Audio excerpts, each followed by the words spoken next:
Hey everybody, this is Dustin, your RV specialist. And so I want to talk a little bit today about Keystone RV and the Cougar line.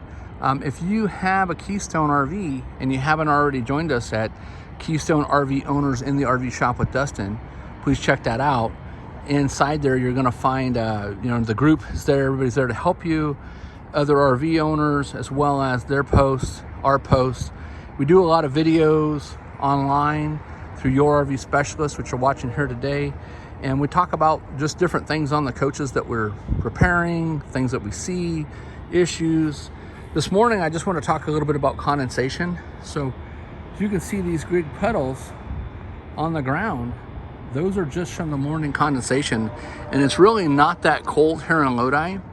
We want to talk about making sure that you're keeping up on your sealants. So let's go over here. I haven't looked at either one of these coaches yet, but let's go over here and just double check to see if there's anything that's missing. So there's some clear silicone here on the sides that actually looks fairly new. So I don't know if that's one that we've recently resealed versus here's one that's older. And as you look at this, look at there.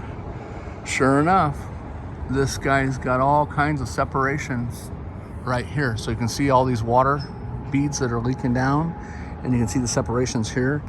Again, look at the puddle that's right underneath that area. So if anything, he's going to be getting water that's going to be dropping off, getting back behind the screw cover, getting into the insert moldings, and so on. So make sure you're checking up on your sealants. Let's go take a peek at this side too, since we're over here. This side's not so bad. He's got some decals that are peeling, but then he's got another gap right there. And then you can see how that's all separated. So a lot of times when you're looking at this stuff, see how that's all flaked off and cracked there? I don't know if I'm getting the right angle or not, but that lets you know that there's a molding, that the molding itself is loose. So the screws have either backed themselves out or they've come loose. But make sure that you're keeping up on all these sealants. So important. Water gets in there, it's not only going to cause, mold, mildew issues, things are going to rust, things are going to get rotten, and it's going to cause, it could even cause like a formaldehyde issue as well. Basically all the different glues get reactivated.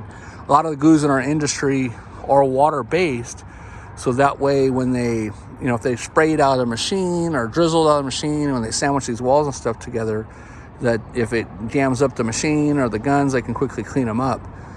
Here's another spot here. Look how much water has been dripping in this area and running all down this door. So, it's coming from a molding up high, probably a joint that's underneath the awning, and that's dripping right above that door. So just another reason, again, to make sure that you're keeping the coaches cleaned and resealed. So again, thanks so much for watching. Join us on a Keystone RV Owners in the RV Shop with Dustin. Make sure you check out the photo albums. Make sure you check out the posts and articles and different things that we share there. There's everything you can think of. So, or you can actually visit our business page, which is California RV Specialist, and there's hundreds of photo albums there with lots of different examples to help you. Thanks again for watching.